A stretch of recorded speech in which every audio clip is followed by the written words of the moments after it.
Kadang-kadang dia perlukan orang macam saya, ada artis yang ternama yang ada nama.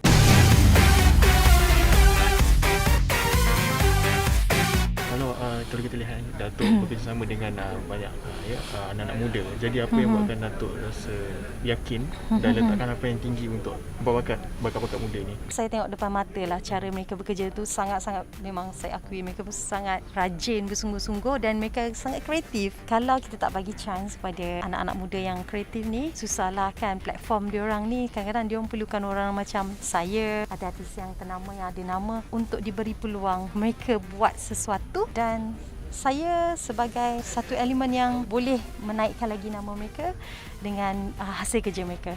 So, saya tak ada masalah. Asalkan diorang betul-betul rajin, kreatif dan bersungguh-sungguh, saya suka sangat bekerja sama.